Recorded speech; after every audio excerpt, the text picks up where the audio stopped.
yo soy Luz García, soy investigadora científica del Centro Oceanográfico de A Coruña desde marzo del año 2020, justo me incorporé antes de la pandemia, como 2 semanas o algo así.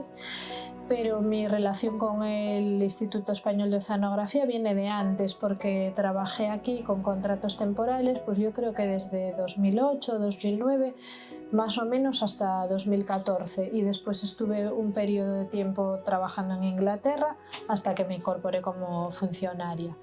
Además, desde el año 2021, finales del 2021, ocupo el cargo de directora del Centro Oceanográfico. Y hoy tenemos aquí con nosotros a Nicolás González, que es un investigador ya jubilado del Centro Oceanográfico de A Coruña. Y Nicolás, ¿nos podrías contar cuáles fueron tus inicios en el IEO? ¿Cuál es tu formación? ¿Qué nos puedes contar de tu experiencia aquí? Soy canario, pues hice mi carrera de química en La Laguna. En Canarias las únicas facultades que habían eran Derecho, o sea, o hacías Derecho o hacías Química. Otra cosa no tenía, tendrías que venirte aquí a la península. O sea, no había otra opción. Luego, al terminar la carrera, vi la oportunidad de entrar al Instituto Español de Oceanografía. Me informé por lo visto, lo único que necesitaba era pasar unas oposiciones. Me presenté aquí en Madrid, saqué la oposición y me mandaron una vez con la oposición hecha, me mandaron a Escocia. Allí estuve 1 año trabajando sobre pescado. Hicimos una campaña de pesca en el Mar del Norte. Fuimos al norte de Islandia a pescar, porque por lo visto cuando fuimos primero a Islandia, en Reykjavik, preguntamos dónde se podían coger los bacalaos más grandes, menos que en el norte de la isla. Fuimos, pescamos allí, todo lo que pudimos, y a mí me daban los más grandes. Pero lo que tenía que hacer era extraer el tejido conjuntivo del pescado. Y entonces lo que estábamos estudiando era el efecto de las artes de pesca en el pescado, sobre todo en su posterior desarrollo. Vamos, que lo que está claro es que el estrés que se le suministra al pescado en los procesos de pesca pues hace que el ácido láctico destruye el tejido conjuntivo, de forma que cuando luego se van a procesar el pescado, ese pescado se desprende de los sitios donde lo sujetan, porque el tejido conjuntivo está muy blando. Entonces, el estudio que pretendíamos hacer allí era ver el efecto del arrastre sobre la consistencia del pescado luego cuando se cogía para su posterior procesamiento. Yo pedí un destino a Canarias y me lo dieron. Pero entonces, cuando llegué a Canarias, estuve 1 año y no me gustó. Y dije que quería volver y me volví inmediatamente. Bueno. No, porque aquí teníamos un barco En cambio, en Canarias tenía un barco que era pequeñajo y pasaban la vida trabajando en el estrecho que es un buen sitio porque entre Tenerife y La Gomera, que hay la fosa allí, y que hay ballenas. Y por lo visto lo pasaba muy bien, pero a mí aquello no te gustaba. Aquello no me gustó, así que me volví y no tuve ningún problema. De forma que a partir de ese momento estuve en Coruña. Con el tiempo, pues, primero estábamos en el puerto, en Linares Rivas, en un cuarto, prácticamente un par de cuartos. Y allí estuvimos, pues, varios años. De hecho, fue el tiempo del COVID, cuando se llenó la bahía de bidones de dieldrin a David, donde montamos. Bueno, no lo montamos en el laboratorio, la verdad que el laboratorio no era ninguna maravilla, pero nos dieron la oportunidad de ir a trabajar en un laboratorio de agricultura. No era mismo en el edificio de Linares de Rivas, era en otro lugar que teníais el laboratorio. Otro lugar. Y recuerdo que todos los días iba un coche de la comandancia o del ejército, no sé, con su bandera de militares y tal, que me llevaba al laboratorio a hacer mis análisis de todas las muestras que me mandaban. Y eso fue cuando el COVID, ¿no? Sí, el COVID. Por mercurio. Sí. Y allí estuvimos analizando las muestras y recuerdo que salvo la muestra de delfín que tenía mercurio punta pala, pues fuimos controlando todos los niveles de mercurio en el pescado, que era bastante porque aquello, incluso el mejillón, bueno, en esa época precisamente fue cuando se prohibió el cultivo de mejillón dentro de la bahía de La Coruña, porque antes la bahía de Coruña estaba llena de batías de mejillón, bueno, llena, había bastantes batías. Y desde ese momento todas las bateas se mandaron al Orbé. Y ahí quedaron. ¿Y cómo fueron esos inicios aquí con un edificio nuevo, además con el Centro Oceanográfico de A Coruña, que llevabais unos poquitos años nada más en el Linares de Rivas? ¿Cómo fue venir a este edificio? ¿Cómo estaba? ¿Cuántos erais? ¿Cómo fue ese periodo de tiempo? Bueno, al principio nos quedaba grande, claro. Pero bueno, poco a poco se fue llenando de gente. Fueron viniendo gente de todo, de cultivo, de pesca. La parte baja, pues, estaba desarrollándose proyectos deportivos con vieiras y cigalas. No sé si los conocéis, Alejandro Pérez Camacho y Guillermo Román, que estaban aquí, los dos trabajando en todo lo de cultivos abajo. Y luego en cultivos pues estaba así, eso sí recuerdo que estaban María Jesús Campos. Sí, María Jesús. Y Maite Álvarez Osorio, sí. O sea, casi por cuarto, o sea, en las zonas de allá era Maite, María Jesús, luego estaba yo en la química. O este despacho donde estamos, este ha sido siempre un laboratorio de uso común, ¿no? Sigue siendo también, y sigue siendo. Usan para varios propósitos, sí. Y luego ya por ahí, al fondo estaban los de pesca. Y siguen. Y siguen estando, ¿no? Sí, están por ahí, sí. Siguen, luego estaban, Infauna, Eduardo López Amar, por ejemplo. Estaban en los despachos de ahí. Y luego ya, después de Eduardo, bueno, la esquina era de pesca.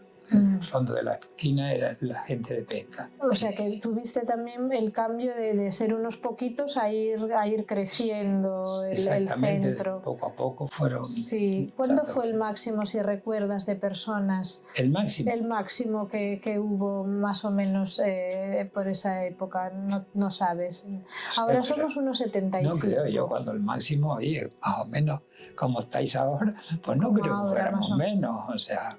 hablas mucho de la parte de cultivos, de Alejandro y Sí. Guillermo, que trabajaban mucho, trabajaban, y de hecho toda nuestra planta baja era con los tanques de cultivos, pero ya desde hace unos años esa línea de investigación ya no la tenemos en el centro. Ahora nos centramos fundamentalmente en el área de medio marino, que ya sabes, el estudio del medio ambiente marino. Seguimos conservando la serie del radial que se inició cuando tú estabas aquí. Ya tenemos, conservamos el radial, tenemos más de 30 años de datos multidisciplinares, claro. Tenemos el buque Lura que sigue saliendo todos los meses y ahora sale también todas las semanas para conocer la variabilidad a escala semanal también. Y está el equipo, la gente de pesca, que sigue haciendo asesoramiento en materia de pesca. En tu época había otras líneas de investigación, como comentas. ¿Cuáles eran los proyectos más importantes que había en aquel momento? ¿Qué fue lo más relevante que destacarías? Bueno, para mí era el proyecto americano. El laboratorio tenía dinero que no venía de Madrid, y trabajábamos mucho dentro de ese proyecto. Yo tenía más dinero que nadie en el laboratorio oceanográfico, porque recibía directamente el dinero de los americanos y no me lo controlaba nadie. Y hacíais campañas en las rías, ¿no? Hacíais campañas para conocer la oceanografía de las rías y pudisteis comprar nuevo equipamiento, cosas que no había antes. Sí, compramos cantidad de cosas. Y luego también vinieron los americanos aquí a enseñar técnicas. Claro, trabajábamos con los americanos. Los americanos, Ken Tenore traía su equipo y trabajábamos sobre todo en la ría de Arosa y allí hacíamos todos los trabajos. Esto, básicamente, trabajamos en la ría de Arosa. Arosa y Muros también. ¿Y eso crees que cambió un poco la manera en la que se hacía la oceanografía aquí, verdad? Claro, se cambió montones porque, ¿recuerdas, por ejemplo, el Cornide? Qué diferencia al principio, que veíamos, tenía un ordenador que necesitaba una habitación y con unos papeles que perforándolos, con unas perforaciones que funcionaban extraños. Y eso desapareció, pero vamos, porque al principio no lo usábamos porque no sabíamos cómo usarlo, todos los ordenadores. Y ya luego, al poco tiempo, pues todo se informatizaba dentro del barco. Y íbamos haciendo trabajos en cualquier campaña y allí se hacían nutrientes, oxígeno, todo eso, tanto sea con registros en continuo, ¿no? Al final ya el oxígeno y la salinidad y la temperatura, todo eso eran perfiles continuos, ¿no? Con sonda. Y eso ya se iba todo informatizando y se metían los ordenadores y todos los análisis de nutrientes ya eran mucho más precisos. Se hacían en la misma campaña, o sea, no eran muestras que se traían a tierra y todo eso, para luego aquí hacer los análisis, no, sino ya en el barco se hacían todas las... Aparte de las muestras que se obtenían con los CTDs, que te dían oxígeno, salinidad, temperatura y todo eso, pues ya con el Technicon se iban haciendo en el mismo barco, se iban haciendo análisis de nitratos, nitritos, fosfatos, silicatos, todas las cosas. Al principio me acuerdo de estar nosotros trabajando y el barco francés, no me acuerdo cómo. ¿El Thalassa te refieres? Sí, el Thalassa sería, al lado nuestro. Y ellos tenían a lo mejor series de unos datos y nosotros teníamos series de otros datos y los teníamos que compaginarlos porque hacíamos en estaciones que hacíamos conjuntas, los franceses y los españoles. teníamos que intercambiar los datos, porque uno tenía series completas y el otro no era sino análisis parciales, ¿no? Análisis de muestras pequeñas. También te comenté que seguimos haciendo el radial que comenzó Sí. en tu época, y eso pues es una serie de tiempo muy larga. ¿Recuerdas cómo fueron los comienzos? ¿Cómo se decidió pues empezar esa serie de tiempo? Es algo que se diseñó en un momento y que se ha consideró mantenido relevante durante 30 años, sí. tiempo que sea. Eso tiene un valor. Claro, un valor muy, muy grande. Porque entonces yo no sé cómo, pero eso te permitirá en los 30 años ver si ha habido una evolución. Claro. No solo ya las evoluciones que tú puedes ver, que las hay en todas las estaciones del año, que siempre son más o menos lo mismo, pero sí, a lo mejor en lo largo de los años, con el cambio climático, exacto, todo eso, si realmente en el mar se aprecia algo. Eso es. Porque son muchos años y no hay tantos años. No hay tantas series de tiempo de tantos años, no. Hay algunas, pero no son tantas. Y más con los datos multidisciplinares que tiene, claro, que tiene esta serie, sí. Estas series de tiempo son claves para ver pues esa evolución, como comentó Nicolás, a nivel estacional, a nivel cómo varía de un año a otro, y como tenemos varias décadas, pues si a largo plazo hay alguna tendencia, pues si aumenta la temperatura o no, qué tipo de cambios podemos ver, lo que es clave pues para tener información sobre los efectos del cambio climático. Sí, para aumentar nuestro conocimiento. Con estas series es con lo que verdaderamente tenemos esa información, y por eso mantener algo durante 30 años tiene un valor muy importante, muy importante. Cambiando un poco de la investigación a la gestión, aparte de investigador, también fuiste director, por lo que me comentaste, durante 13 años, que es un montón.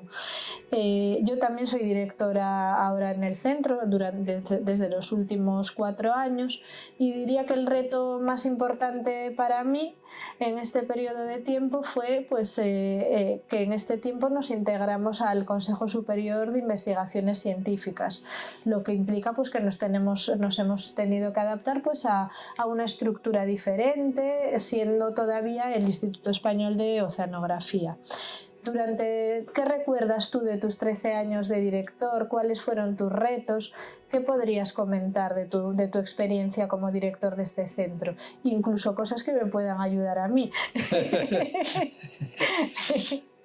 Bueno, la verdad es que no se he visto en esos términos, porque en términos de aspiraciones en el laboratorio.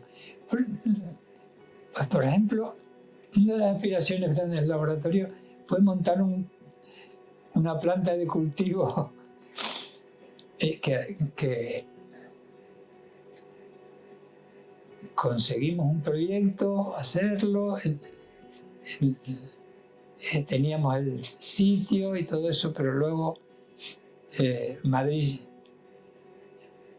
decidió gastarse el dinero en otra planta de cultivo en Santander, me parece que fue la que... Y a nosotros nos pospuso, o sea que eso se quedó en nada. Aquí se decidió que esa línea no se seguía, pues yo creo que habrá igual 15 años, también porque nuestro centro pues, no es grande ni tiene las condiciones para albergar lo que se necesita para un estudio, para tener, como comentabais que habéis tenido un proyecto de planta, no tenemos una planta de cultivos, solo el propio centro, que era donde se hacían los estudios. Sí. No, aquí ya te digo que la planta de cultivo que iba a ser no se llevó a cabo. Íbamos a montarla por ahí, por la Ría de Sada. No pudo ser. Yo creo que yo combinaba bien las dos cosas, o sea, nunca tuve problemas a nivel de dirección en ese sentido. Me interesaba más por la investigación que por la dirección.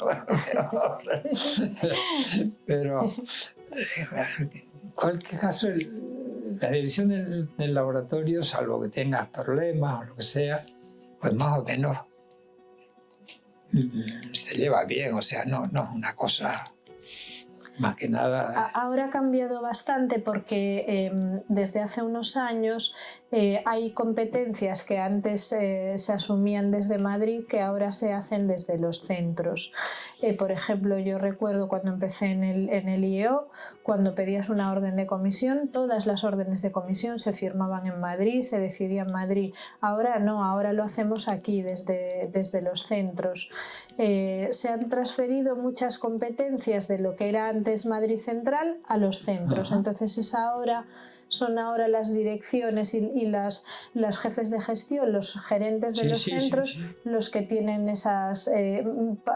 parte importante de las competencias están transferidas, que en parte yo creo que es mejor porque agiliza más, porque yo recuerdo cuando empecé aquí que tenías una orden de comisión, claro, y les llegaban a Madrid las de todos los centros oceanográficos, entonces tenían allí, como decías antes, las carpetas, y claro, cuando llegaban a la tuya era más complicado. Ahora es más fácil porque en los centros pues somos menos y es más fácil hablar con el director. Claro. O sea, en ese sentido creo que cambió la situación de cuando tú eras sí, eso director. Primero me pregunto, ¿y el presupuesto de todo eso? Eso también lo tenemos controlado, claro, porque ahora tenemos unos proyectos que tienen sus cuentas internas, tú tienes para poder...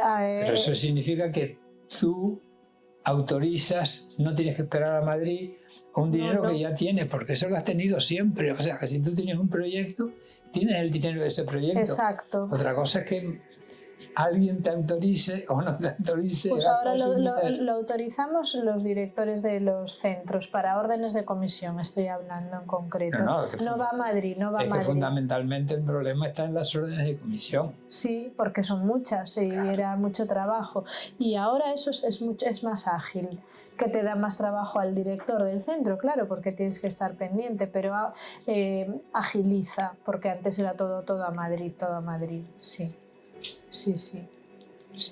Han cambiado las cosas en ese mucho sentido. Mucho mejor. Porque, eso sí, es porque verdad. A mí no me digan, pero un señor que está en Madrid, ¿qué control va a tener? De los centros, ¿verdad? De lo que hacen, de lo que hay. En cambio, en el centro, sabemos, pues, se supone que tiene controlando a su gente, ¿no? O sea, eso es. Quería cambiar un poco de tema porque creo que tienes bastante experiencia en esto, en lo que vamos a hablar, que es que, bueno, cuando nos integramos en el Consejo Superior de Investigaciones Científicas, el IEO y otros centros, claro, nosotros tenemos una función de asesoramiento que otros centros del CSIC históricos no tenían, con lo cual el CSIC asumió competencias de asesoramiento en situaciones de desastres y de emergencias. Y a ti te han tocado unas cuantas aquí, estando en el IEO. Sí. Cuando decimos nombres como el que mencionaste antes, el ERCOVIT, el Urquiola, el Casón, el Marejeo, el Prestige, esto nos ha afectado a la costa gallega históricamente. ¿Nos puedes contar cómo se vivió, cómo se trabajó en el centro en este tipo de situaciones, cómo se asesoró, qué tuvisteis que hacer? No es lo mismo un vertido de un pesticida que un vertido de petróleo. Cada cosa da su problema. Si es un vertido de petróleo, pues oye, aquí hemos tenido el Prestige, ¿no? Era que derramó, o sea, la bahía estaba cubierta de petróleo completamente. Tú ibas a Bastiagueiro y las olas eran de petróleo. Y era un en lugar de sonar como sonan las olas, no, era un sonido así como de muerte, ¿no? O sea, crack, crack, crack. Pero había olas de petróleo. Llegabas hasta ¿cómo se llama? Mera, la zona de Mera, y estaba cubierto todo con una capa de petróleo. Tirabas una piedra y hacía ¡puff! Y al final puede que vieras el agua, pero difícilmente. Todo era petróleo por todos lados. Es un problema gordo. Eso, lo único que había era limpiar las playas. Se limpiaron como pudo, mal limpiadas, porque terminas de limpiar, luego resulta que debajo de la zona de la arena que parecía limpia, debajo había otra capa de petróleo. Yeah. Porque el petróleo subía con las mareas, entonces iba haciendo capas. Y es un problema que duró muchos años, o sea, limpiar todas las playas. Otro problema es cuando es vertido de mercurio. Pues nada, cuando hubo lo del mercurio, pues oye, primero prohibido cultivar mejillones en la bahía de Coruña, todas las bateas fuera. Y luego hacer análisis de... Bueno, antes de sacar las bateas, claro, estuve haciendo análisis de mercurio en los mejillones, que claro, que tenían mercurio. ¿Y vosotros, los científicos, cómo trabajabais? ¿Trabajabais mano a mano con las personas que tomaban las decisiones? Por ejemplo, tú hacías los análisis y alguien, en base a vuestros resultados, tomó la decisión de cerrar, de que ya no se cultivara. ¿Cómo era el trabajo? ¿Cómo asesorabais directamente? Yo no sé ahora cómo es, pero quien pintaba mucho era la Comandancia de Marina. Entonces tú mandabas unos informes y ella tomaba unas decisiones. Yo en las tomas de decisiones de prohibir... Eso no entramos los científicos, claro que no, solo hacemos la parte científica. Pero era como hacíais pero eso. Sí, pero también es verdad que había unas mesas en la Comandancia de Marina con todo el personal implicado principalmente, y los que tenían mucha voz eran los ingenieros que mandaban las empresas de los barcos. Y ayudaban mucho, porque claro, era gente dedicada a eso. Uh-huh. A tomar decisiones, no ayudar en ese sentido, sino a tomar decisiones. Y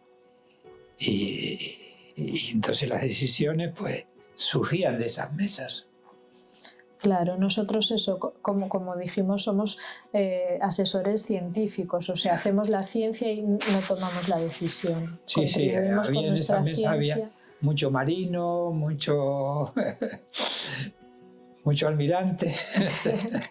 Y eso. Tú también participabas, los científicos claro, estabais también como he ido a muchas reuniones también, ¿no? de esas, pero montones, porque siempre han habido cantidad de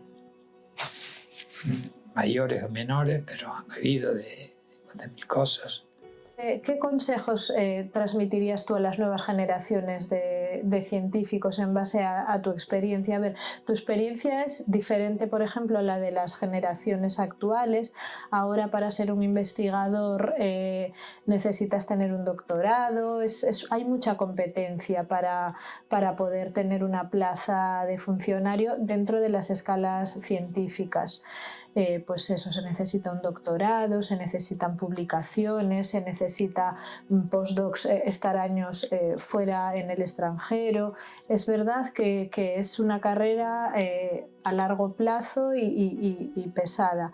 En ese sentido, por lo que comentabas antes, no era necesario entrar en el IEO con un doctorado en tu época. Y podías actuar como investigador. Solo fue después, cuando ya sí que la gente empezó a tener que tener sus doctorados. Tú viviste esa fase también en el IEO, ¿verdad? Sí, fue cuando el instituto de alguna forma se integró en el CSI. En el sistema, digamos, de ciencia. Sí. Y entonces ya empezaba a exigirse el doctorado. Aquí la gente, nadie o casi nadie tenía el doctorado porque no te servía para nada. Claro. Pero desde el momento que ya entonces todo el mundo a hacer el doctorado como fuera. Y hubo una época en que todo el mundo se dedicó mucho a eso, ¿no? A hacer el doctorado. Cuando yo entré en el Instituto Español de Oceanografía no se exigía el doctorado. Entonces yo empecé a trabajar, llegué a ser director, llegué a ser todo, y a mí nunca me pidió nadie en el doctorado porque no se lo exigía. Cuando llegó el momento ese, que fue en mis últimos años del instituto, ya yo no tenía sentido que me planteara hacer el doctorado. Yo podía haber hecho el doctorado con muchos trabajos, pero tenía de sobra. Objetivos vuestros fundamentales hacer el doctorado. Claro, yo hice el doctorado, lo hice en matemáticas en Santiago y de hecho pues se me acabó la beca, y justo pues tuve la suerte de que empecé aquí con un contrato temporal que luego encadené con otro y con otros, pero cuando se terminaron pues encontré un contrato en Inglaterra y ahí estuve varios años. La verdad es que yo siempre me quise volver y tuve la suerte de que pues salió una oposición de lo que yo trabajo, que soy modeladora, trabajo en modelado hidrodinámico y biogeoquímico, y pues tuve la suerte de sacarla, pero la verdad es que es difícil porque tiene que coincidir, que salga alguna plaza que coincida con tu perfil, que tengas un currículum, que hayas tenido experiencia fuera. Es muy exigente y bueno, es algo que seguro que todos nosotros, los que ahora estamos en las escalas científicas, lo hemos sufrido todos. Seguro que más personas que yo han comentado esto. Es duro. No es concebible estar en la escala científica si no tienes el doctorado. Claro, o sea, ha cambiado, claro. es otro momento, es otro tiempo. Es un tiempo complicado y duro, es duro, sí. ¿Cómo animaríamos a los jóvenes, a los nuevos investigadores que vinieran al IEO? Tú tienes una trayectoria de muchos años en la institución. ¿Crees que podemos animarlos? ¿Crees que aquí es un buen lugar donde desarrollar una carrera científica? Yo opino que sí. Tenemos campañas, tenemos investigación que asesora directamente a las políticas públicas. Creo que es atractivo. ¿Qué opinas? Si hay un sitio donde se puede hacer investigación científica y disfrutar de esa actividad en el mar, porque, oye,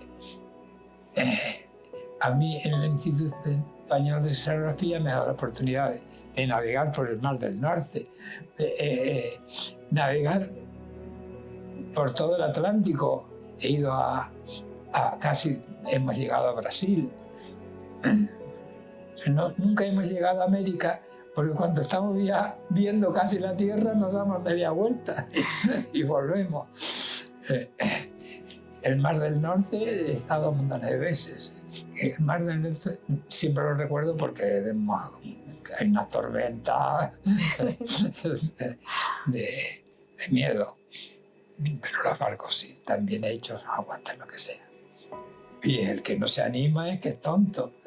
Si la investigación oceanográfica es la más bonita que puede haber. O sea, no hay otra que se le parezca con más aventura. Imposible.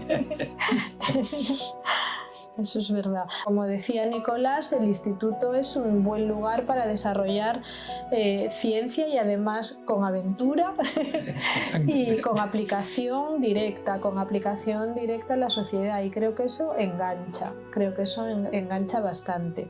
Animamos, por supuesto, a que el esfuerzo merece la pena.